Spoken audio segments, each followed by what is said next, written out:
প্ৰকৃত বীৰ হলে কেতিয়াও লোকৰ টকা পইচালৈ আশা নকৰে আৰু প্ৰকৃত যিবিলাক পুৰুষ হয় তেওঁলোকে নিজে কষ্ট কৰি খায় লোকৰ টকা পইচাত দাবী ধমকি দি কেতিয়াও নানে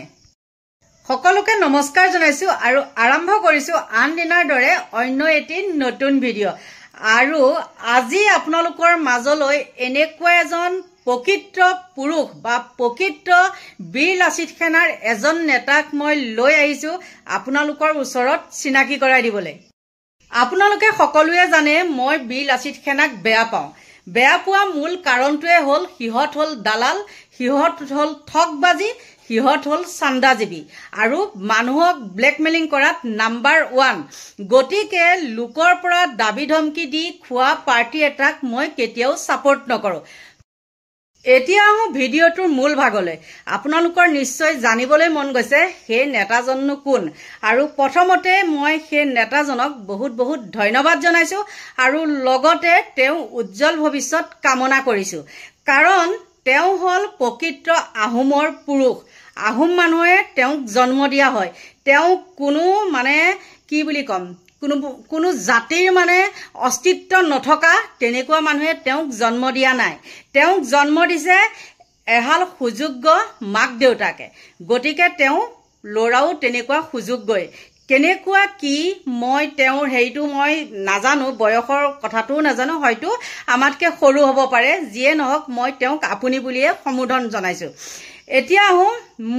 আসল কথাটোলে তেওঁক মই কি কাৰণে ধন্যবাদ দিছো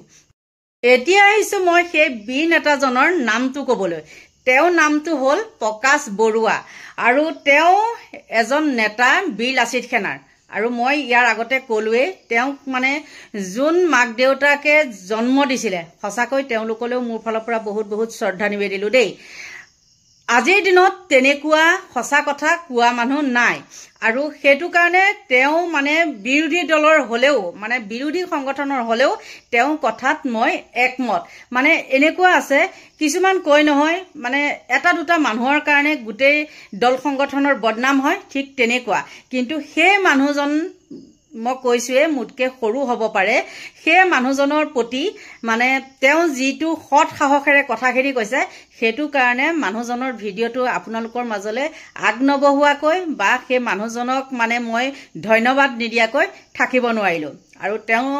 ইতিমধ্যে মই থামলেন তৈয়াৰ কৰিছো আপোনালোকে চাবচোন থামলেনখন হয় নে নহয় এইজনে হ'ল প্ৰকাশ বৰুৱা যি কি নহওক তেওঁ কিন্তু এটা কথা কৈছে একদম ৰাইট কথা কৈছে আপোনালোকে জানেনে ইফালে দীঘলী পুখুৰী পাৰৰ সেই গছখিনি ৰাতি কাটিছে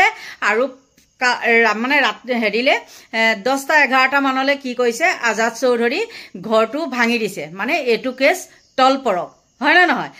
আৰু ইয়াৰ আগতেও প্ৰকাশ বৰুৱাই কৈছে আপোনালোকক মই কম আৰু মানে দেখাই দিম ভিডিঅ'টো কিন্তু তাৰ আগতে ময়ো কৈ লৈছো যেতিয়া জুনমণি ৰাভা মৰিছিলে সেইটো সময়ত এটা হাহাকাৰময় পৰিস্থিতিৰ সৃষ্টি হৈছিল কিন্তু সেই সময়ত কি কৰিলে মেট্ৰিকৰ ৰিজাল্ট দি জুনমণিৰ কেছটো থাপি থৈ দিলে আৰু ঠিক তেনেকে এতিয়া আজাদ চৌধুৰী ঘৰটো আজি ভাঙি পেলালে আৰু ইফালে ৰাতি কি কৰিলে মানে দীঘলী পুখুৰী গছখিনি কাটি দিলে এইখনে হ'ল চৰকাৰ আৰু এই চৰকাৰৰ বিৰুদ্ধে কোনোবাই যদি কয় তেতিয়া কি কৰে মানে জেলত নিয়ে আৰু আপোনালোকে সকলোৱে জানে সৌ সিদিনা আজি এবছৰমান হৈছে নেকি বৰখাচী বুঢ়াগোহাঁই সাধাৰণ এটা কবিতা লিখা কাৰণে তেওঁ কি কৰিলে জেলত দিলে গতিকে পলম নকৰি মই প্ৰকাশ চৌধুৰীৰ দুটা ভিডিঅ' আপোনালোকৰ মাজলৈ এৰি দিছো চাওক আজাদ চৌধুৰীৰ বাসগৃহত বুলডোজাৰ চলিল আৰু ইয়াৰ পিছতে প্ৰথমবাৰলৈ বীৰ লাচিত সেনাই প্ৰতিক্ৰিয়া ব্যক্ত কৰিছে এই মুহূৰ্তত আমি আপোনালোকক জনাব বিচাৰিছো আজাদ চৌধুৰীৰ বাসগৃহত বুলডোজাৰ চলিল বীৰ লাচিত সেনাই প্ৰতিবাদ কৰিছিল আৰু তাৰ পিছত এবাৰ বীৰ লাচিত সেনাই এই সন্দৰ্ভত বীৰ লাচিত সেনাৰ নেতাই এই সন্দৰ্ভত প্ৰথমবাৰলৈ মুখ খুলিব আমি ফোন লাইনত সংযোগ স্থাপন কৰিছো এই মুহূৰ্তত বীৰ লাচিত সেনাৰ নেতা প্ৰকাশ বৰুৱাৰ সৈতে প্ৰকাশ বৰুৱা ডাঙৰীয়া এই মুহূৰ্তত আমি ফোন লাইনত সংযোগ স্থাপন কৰিছো প্ৰকাশ বৰুৱাৰ সৈতে প্ৰকাশ বৰুৱা ডাঙৰীয়া যেহেতু আজাদ চৌধুৰী বাসগৃহত প্ৰশাসনে উচ্ছেদ চলাইছে সম্পত্তিৰ উচ্ছেদ চলাইছে বীৰ লাচিত সেনাৰ প্ৰতিবাদৰ পিছত এনে ধৰণৰ পদক্ষেপ কি ক'ব বিষয়টো যেটো আজাদ চৌধুৰী বাংলাদেশী বুলি যেটো প্ৰমাণিত হৈছে যদি বাংলাদেশী অবৈধ মাটিত আছে তেওঁক উচ্ছেদ কৰা কাৰ্য সমৰ্থন জনাইছো এটো অসমৰ ৰাইজে ভাল পাব লাগে কিন্তু ইয়াৰ লগে লগে এইটো কথাও হ'ব লাগে তাত আজি ৰাইজ আজি জাগ্ৰত হৈ তাত চিঞৰ বাখৰ কৰিছে যে তাত অবৈধ ভূমিত আৰু মানুহ আছে আৰু প্ৰত্যেক মানুহকে উচ্ছেদ কৰাটো ভাল নাছিলে কথাটো কিন্তু প্ৰত্যেক মানুহকে উচ্ছেদ নাই কৰা এইটো এটা পৰিতাপৰ বিষয় ৰাইজৰ মাজত যিহেতু প্ৰশ্নটো আহিছে হয় এতিয়া বিষয়টো হৈছে যে বীৰ লাচিত সেনাই কোৱাৰ বাবেহে আজাদ চৌধুৰীৰ বাসগৃহ বা সম্পত্তিত উচ্ছেদ চলিল নেকি এনেকুৱা অবৈধ বাংলাদেশী বুলি আখ্যা দিছিল বীৰ লাচিত সেনাই অবৈধ বাংলাদেশী বুলি বীৰ লাচিত সেনাই আখ্যা দিয়াৰ পিছত চৰকাৰে এতিয়ালৈকে আজাদ চৌধুৰীৰ ক্ষেত্ৰত বাকী ক্ষেত্ৰত ব্যৱস্থা লোৱা নাই বাসগৃহ উচ্ছেদ চলাইছে কিন্তু লক্ষণীয় বিষয়টো হৈছে যে এই বিষয়টোক লৈ বীৰ লাচিত সেনাৰ তৰফৰ পৰা আজিৰ দিনটোত প্ৰতিক্ৰিয়া কেনেকুৱা হ'ব আজিৰ দিনটোতে ক'বলৈ গ'লে এইটো খিলঞ্জীয়াই জয় হৈছে কিয়নো কোৱা হৈছে যে এজন বাংলাদেশী বুলি এটা দাবী উত্থাপন হৈছে উত্থাপন হোৱাৰ পাছত তাক লৈ এটা প্ৰতিবাদ হৈছিলে বীৰ লাচিত সেনা অসমৰ আৰু এই প্ৰতিবাদৰ প্ৰতি সমৰ্থন জনাই চৰকাৰে উচ্ছেদ কৰিছে ভাল কথা কিন্তু চৰকাৰে আগৰ পৰা জানিব লাগিছিলে চৰকাৰে গম পাব লাগিছিলে যে বাংলাদেশী আজাদ চৌধুৰী তাতে যিহেতু আছিলে অত দিনৰ পৰা যিহেতু আছে চৰকাৰে কিয় নাজানিলে তেওঁ কোনে এইবিলাক প্ৰমাণ দিলে তেওঁ কোনে তাত থাকিবলৈ লিজত জেগা দিলে প্ৰতিটো বিষয়ে পুংখানুপুংখ চৰকাৰে তদন্ত কৰিব লাগিছিলে কিন্তু আমি দেখা পাইছো চৰকাৰে তদন্ত কৰা নাই আৰু ইয়াৰ মাজতে মই আৰু এটা কথা ক'ব বিচাৰো মই বীৰ লাচিত সেনাৰ কেন্দ্ৰীয় সমিতিৰ এজন সৈনিক যদিও ইয়াৰ মাজতো প্ৰত্যেকটো কথা চাই চিতিয়ে ক'ব লাগিব সাম্প্ৰতিক পৰিস্থিতিৰ ওপৰতো চাব লাগিব যোৱাকালি ৰাতি গছ কাটিছে গুৱাহাটীত মনে মনে গছ কাটিছে সেইখন চৰকাৰে সেই গছ কটাৰ বিষয়টো তল পেলাবলৈ আজাদ চৌধুৰীৰ ঘৰটো আজি ভাঙিবও পাৰে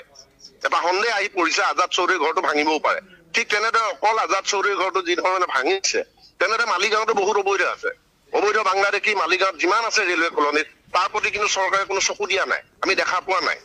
এহে ক'ব বিচাৰো এটা কথা যে চৰকাৰে চমক সৃষ্টি কৰিব নালাগে আমি দেখা পাইছো বিগত দিনতো যেতিয়াই চৰকাৰে কাৰোবাৰ ঘৰ ভাঙি দিয়ে ক'ৰবাত উচ্ছেদ চলায় তাৰ পাছত কিন্তু চৰকাৰে ক্ষতিপূৰণ দিয়ে আমি দেখা পাইছো কাজিৰঙাত উচ্ছেদ কৰিলে কিন্তু তাৰ পাছত চৰকাৰে ক্ষতিপূৰণ দিছে কাৰ পইচা দিছে আমাৰ পইচা দিছে আমাৰ সাধাৰণ জনতাৰ পইচা দিছে ৰাজনীতিকৰণ তেওঁলোকে কৰিব নালাগে আকৌ এনেকুৱা হ'ব নালাগে আৰু এসপ্তাহৰ পিছত বা এমাহৰ পিছত আমি শুনা পাব নালাগে যে আজাদ চৌধুৰী ঘৰ ভঙাৰ ক্ষতিপূৰণ চৰকাৰে দিব লগা হৈছে কিন্তু চৰকাৰে কাৰো নিজৰ পকেটৰ পৰা নিদিয়ে চৰকাৰে যিটো দিব চব আমাৰ পৰাই দিব যদিহে তেওঁলোকে ৰাজনীতিকৰণ কৰি ৰাজনৈতিক মুনাফা আদায়ৰ বাবে যদি এইটো এটা চমক সৃষ্টি কৰিছে তেনেহ'লে ইয়াতকৈ আৰু দুৰ্ভাগ্য আজাদ চৌধুৰী ঘৰ ভাঙি দিছে তাৰ পিছতো যদি আজাদ চৌধুৰী সেই স্থানত থাকে তেতিয়া কি ক'ব বা এই বিষয়টোক লৈ তেতিয়া কেনেকুৱা ধৰণৰ প্ৰতিবাদ হ'ব বীৰ লাচিত সেনাৰ পৰা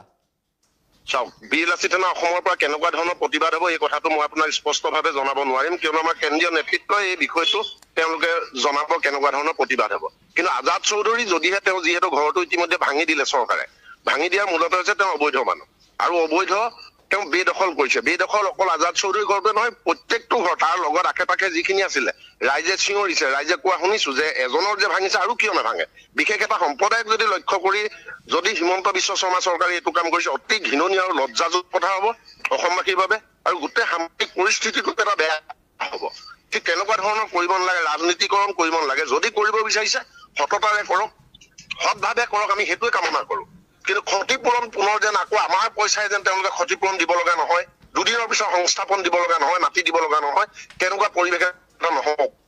হয় প্ৰকাশ বৰুৱা আপোনাক ধন্যবাদ জ্ঞাপন কৰিছোঁ সবিশেষ জনোৱাৰ বাবে ইতিমধ্যে বীৰ লাচিত সেনাৰ নেতা প্ৰকাশ বৰুৱাই এই সন্দৰ্ভত প্ৰথমবাৰলৈ মুখ খুলিছে উল্লেখ্য বিষয়টো হৈছে যে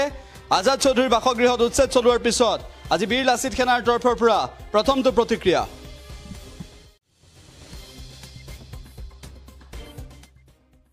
চাওক আপোনালোকে এনেকুৱা এজন মানুহৰ কথা কৈছে মুখ্যমন্ত্ৰী হিমন্ত বিশ্ব শৰ্মাৰ কথা কৈছে যিজন মানুহৰ কথা আপোনালোকে ন অসমৰ প্ৰত্যেকজন মানুহে জানে তেওঁৰ কথাৰ কোনো ভেলু নাই আগবেলা কয় এটা কথা পাছবেলা কয় এটা কথা সেইজন মানুহৰ কথাত আমি কোনো গুৰুত্ব নিদিওঁ তেওঁ কি কয় মুছলমানৰ কথা তেওঁ কয় মুছলমানা আমি প্ৰমাণ দিব লাগে নেকি কিমানজন মুছলমান লগত লৈ হিমন্ত বিশ্ব শৰ্মাই ঘূৰি আছে কিমানটা তেওঁ নিজৰ পেট্ৰল পাম্পত তেওঁ নিজৰ কৰ্মচাৰী ৰাখিছে মুছলমান তেওঁ নিউজ চেনেলত ৰাখিছে মুছলমান কৰ্মচাৰী প্ৰত্যেকটো কথা তেওঁ দিহা পৰামৰ্শ লয় মুছলমানৰ পৰা প্ৰত্যেকটো মুহূৰ্ততে RSSৰ নেতাক আমি দেখা পাওঁ মুছলমানৰ নেতাসকলৰ লগত ভণ্ডামি কৰি ফুৰা মুছলমানৰ নেতাসকলৰ লগত আমি RSSৰ নেতাক দেখা পাওঁ হিমন্ত বিশ্ব শৰ্মাৰ ঘনিষ্ঠ মানুহক দেখা পাওঁ আৰু সেই হিমন্ত বিশ্ব শৰ্মাই তেওঁ বুজি পাইছে যে অসমত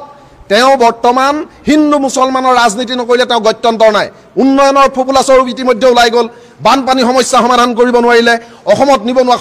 নিবনুৱাক সংস্থাপন দিব নোৱাৰিলে সুপৰিকল্পিতভাৱে সুস্থিৰভাৱে এটা পৰীক্ষা পাতিব পৰা নাই মেট্ৰিকেই পাতক বা হাই ছেকেণ্ডেৰীয়ে পাতক বা পুলিচৰে লয় লওক UPSCয়ে চাকৰি হওক প্ৰত্যেকটোতেই কেলেংকাৰী আৰু এই কেলেংকাৰী বিষয়টো যদি আপোনালোকে তদন্ত ভালদৰে কৰিবলৈ যায় ঘূৰি পকি গৈ ক'ত পৰেগৈ হিমন্ত বিশ্ব শৰ্মাৰ নিজৰ মানুহৰ তাত আৰু সেই মানুহ কোন থাকে মুছলমান এটা নহয় এটা থাকে এই প্ৰত্যেকটো বিষয় হিমন্ত বিশ্ব শৰ্মাই ডাইভাৰ্ট কৰি আছে মাথো তেওঁ পত্নীৰ যিবিলাক সম্পত্তি অগাধ সম্পত্তিৰ যিবিলাক ওলাইছে বৰ্তমান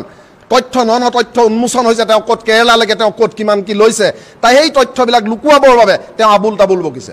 চাওক আমি এইটো নীতি আমি স্বীকাৰ কৰি মানিম যে অনা অসমীয়াই মাটি সম্পত্তি ল'ব নোৱাৰিব সেইখন আইন তুমি বনোৱা অনা অসমীয়াই মাটি সম্পত্তি ল'ব নোৱাৰিব ৰাজস্থানৰ মানুহে ইয়াত মাটি কিনিব নোৱাৰিব বিহাৰৰ মানুহে ইয়াত মাটি কিনিব নোৱাৰিব এই তেলেংগানাৰ মানুহে ইয়াত মাটি কিনিব নোৱাৰিব তোমালোকে তেনেকুৱা আইন বনোৱা উৰিষ্যাৰ মানুহে মাটি কিনিব নোৱাৰিব সেই আইন বনোৱা গোটেই তেলেংগানাৰ মানুহ আহি মাঘেৰিটাত দম হৈ গ'ল কি কৰিছে একোৱে কৰিব পৰা নাই তেওঁ মাথো হিন্দু মুছলমানৰ ৰাজনীতি লগাব বিচাৰিছে পাহৰি গৈছে এইখন অসম কাৰ শংকৰ আজানৰ অসম হয় এইখন অসম কিন্তু দীনদয়াল উপাধ্যায়ৰ অসম নহয় এইখন অসম হিমন্ত বিশ্ব শৰ্মাৰ বাপেকৰো নহয় আৰু ৰিণিকী শৰ্মা ভূঞাৰ লগত অনা অসমো নহয় এইখন অসমীয়া জনসাধাৰণ জাগিছে জাগিব আৰু এই আহিব আগৰ পৰা আৰম্ভণি হৈছে চাওক আমি এই বিষয়ে কেনেকৈ ক'ম আজি অসমৰ বাহিৰত এটা সংগঠন আছে নেকি অসমীয়াৰ কওক ভোজপুৰী বিহাৰৰ মই বিহাৰ বাদেই দিলোঁ আমাৰ গাতে লাগি আছে পশ্চিমবংগত আছে নেকি অসমীয়া এটা সংগঠন লগত লাগি আছে উৰিষ্যাত আছে নেকি এটা সংগঠন অসমীয়াটো এটা সংগঠন নাই নাগালেণ্ডত আছে নেকি আমাৰ উত্তৰ পূৰ্বাঞ্চলৰ আমাৰ হাত ভনীত নাগালেণ্ড অৰুণাচল কহিমা ত্ৰিপুৰাত আমাৰ আছে নেকি তেনেহ'লে কিয় আমি স্বীকাৰ কৰিম কিয় মানিম আপোনালোকে এই বিষয়বিলাক আপোনালোকে উপস্থাপন কৰক ৰাইজৰ মাজলৈ লৈ যাওক আপোনালোকে হিমন্ত বিশ্ব শৰ্মাই যিবিলাক আবুল তাবুল কয় যে মুছলমানক মাতি নিদিওঁ মুছলমানক হেৰি কৰিব লাগে এইবিলাক কথা আপোনালোকেও নিনিব এইবিলাক আছে সাম্প্ৰদায়িক বিষ বাষ্প বিয়পাইছে হিমন্ত বিশ্ব শৰ্মাই আৰু তাত বিশেষকৈ তাত যোগদান কৰিছে ইয়াত হয়তো থাকিবও পাৰে আপোনালোকৰ নিউজ লাইভে হওক টাইম 8 হওক হিমন্ত বিশ্ব শৰ্মাৰ যিকেইটা চেনেল সেইকাৰণে আপোনালোকক কৈছোঁ আপোনালোকেও জাতিৰ বাবে সত্যটো আপোনালোকে উপস্থাপন কৰক আপোনালোকে কওক যে ভোজপুৰী সংগঠন ইয়াত নালাগে কওক আপোনালোকে ইয়াত মাৰোৱাৰী সংগঠন নালাগে কওক আপোনালোকে ইয়াত বহিৰাগত সংগঠন নালাগে আপোনালোকেতো নকয় কোনোদিন সেয়েহে আমি অনুৰোধ কৰিছোঁ সাংবাদিকতাও আপোনালোকে নিৰপেক্ষভাৱে কৰক আৰু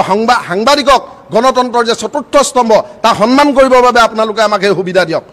নিশ্চয়কৈ নহয় সাংবাদিক নিৰপেক্ষ মই গোটেই 100% সাংবাদিকৰ কথা কোৱা নাই কিন্তু 99% সাংবাদিক নিৰপেক্ষ নহয় আজি কোনটো নিউজ বজাব লাগে যি মুহূৰ্তত জোনমণি ৰাভাৰ মৃত্যু হৈ গ'ল ইয়াত এইখন নগাঁৱত জোনমণি ৰাভাৰ মৃত্যু হ'ল গোটেই অসমৰ জনসাধাৰণ স্বতঃস্ফূৰ্তভাৱে ওলাই আহিলে যে আমাক ন্যায় লাগে এগৰাকী অসমীয়া ছোৱালী মৰি গ'ল ন্যায় লাগে সেই সময়ত কি কৰি দিলে ডাইভাৰ্ট কৰি তেওঁলোকে কৰিলে কি লগালগ মেট্ৰিকৰ ৰিজাল্ট দি দিলে ৰাতিৰ ভিতৰত ৰিজাল্ট দি দিয়ে তেতিয়া কি কয় নিউজবিলাকে আপোনালোকে তালফাল লগাই দিয়ে প্ৰত্যেকটো নিউজে সেইটো বিষয়ক লৈ কিয় আপোনালোকে উপস্থাপন নকৰে প্ৰকৃত সত্য কথাটো কিয় এই মুহূৰ্তলৈকে নিউজে এতিয়ালৈকে দেখুওৱা নাই ৰাইজক কেৰালাত থকা হোটেলখন অৰিজিনেলি ৰিণিকী শৰ্মা ভূঞাৰ নহয় বুলি বা হয় বুলি কিয় আপোনালোকে নেদেখায় ৰাইজক মাথো এটাই আপোনালোকে দেখাব ওপৰৰ পৰা যিটো কামান আহে যেতিয়া আপোনালোকক হিমন্ত বিশ্ব শৰ্মাই এনেকৈ বুম ধৰি থাকোঁতে আপোনালোকে প্ৰশ্ন সোধোতে সাংবাদিকক কয় যে তোৰ মালিকক ক'ব লাগিব নেকি তই মদ খাই আহিছ নেকি তেনেকুৱা ধৰণৰ যেতিয়া কথা কয় সাংবাদিকে নিৰ্ভীকভাৱে তেতিয়া ক'ব লাগিছিলে আপুনি মোক টেষ্ট কৰক মই মদ খাই আহিছোঁ নেকি মই আপোনাক প্ৰশ্ন সোধা অধিকাৰ আছে মুখ্যমন্ত্ৰী হিচাপে সাংবাদিক নিৰপেক্ষ হ'ব লাগে তেনেকুৱা এজন সাংবাদিক হওক পৰাগ কুমাৰ দাসৰ নাম লৈ পৰাগ কুমাৰ দাসৰ সাংবাদিকৰ সেই বঁটা কাৰোবাক দি লাভ নাই প্ৰকৃতাৰ্থত তেওঁৰ নিচিনা এজন সৎ সাংবাদিক হওক আমি কামনা কৰোঁ আশা কৰোঁ অসমৰ যিসকল সাংবাদিক আছে তেওঁলোকক আমি কামনা কৰোঁ আপোনালোকে সৎ পথলৈ আহক যিটো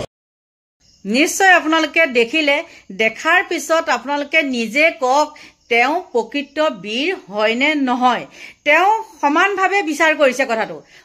আজাদ চৌধুৰী ঘৰটোহে তাত বাংলাদেশী আছে নেকি আৰুতো বহুত আছে সেইবিলাককো ভাঙক দম আছে যদি হয় না নহয় অকল আজাদ চৌধুৰী ঘৰটোকে কিয় বাছি ল'লে মানে আজাদ চৌধুৰীক দম দিছিলে নেকি যে টকা ডিমাণ্ড কৰিছিলে নেকি যিটো কাৰণে নেকি আজাদ চৌধুৰীয়ে কৈছিলে যে মই 1 পইচাও নিদিওঁ কি কৰক কৰ তেনেকুৱা এটা কথা আজাদ চৌধুৰীয়ে কৈছিলে আপোনালোকে নিউজত দেখিছিলে সেই আজাদ চৌধুৰীকো মই মানে ধন্যবাদ দিছোঁ কিয় তেওঁলোকৰ ওচৰত বিক্ৰী নগ'ল আজাদ চৌধুৰীৰ এটা ঘৰ ভাঙিছে তেওঁ আৰু 2-3টা ঘৰ আছে সেই মাটিটো কিন্তু তেওঁ লিজত লৈছিলে 28 চনলৈকে কিন্তু কি হ'ল এতিয়া 25তে তেওঁ ঘৰটো ভাঙি দিলে বেআইনীভাৱে যি নহওক বাংলাদেশী বুলি কৈছে আপোনালোকে ঠিকেই আছে বাংলাদেশী এঘৰহে আছেনে বাংলাদেশী বহুতোতো আছে ভাঙিলে সকলোখিনি নাভাঙে কিয় এইখিনি আছিলে মোৰ ক'বলগীয়া আৰু হয়তো ইয়াত বহুত মানে হেৰি আহিব মদাহী পাৰ্টি আহিব আজিকালিতো জানে মুটনি খাই ল'লে ক'ব নোৱাৰে মুটনি খোৱা মানুহ আহিব হ'লেও মই সেইবিলাকত ভয় নকৰোঁ গম পাইছে কাৰণ মই কাৰো ওচৰত হাত পাতি নাখাওঁ কাৰো ওচৰত মোক খুজিবলগীয়া হোৱা নাই মোক ঘৰৰ মানুহে খুৱাইছে গতিকে মই ঘৰৰ মানুহৰ কথাখিনিহে শুনিম এইখিনি আছিলে ভিডিঅ'টো আৰু সদশেষত আকৌ প্ৰকাশ বৰুৱাক বহুত বহুত ধন্যবাদ দিছোঁ আৰু লগতে আজাদ চৌধুৰীকো মানে কি ক'ম আৰু আশীৰ্বাদ দিছোঁ তেওঁ যাতে মনটো বান্ধি ৰাখক আৰু মই গম পোৱা মতে আজাদ চৌধুৰী নিজে মাটি বাৰী কিনি পেলাই আৰু ঘৰ দুৱাৰ বনাইছে ভাল হওক ল'ৰা ছোৱালীও ভাল হওক সেইটোকে কামনা কৰিছোঁ হিংসা কৰি কিবা এটা কৰিব পাৰে তেওঁ কিন্তু আজাদ চৌধুৰী কপালখন কোনেও নিব নোৱাৰে এইখিনি আছিলে মোৰ ক'বলগীয়া আৰু সদশেষত সকলোকে ভগৱানে ভালে কুশলে ৰাখক তাকেই কামনা কৰিছোঁ আৰু মোৰ সৰু ভিডিঅ'টো ইমানতে সামৰণি মাৰিছোঁ বাই বাই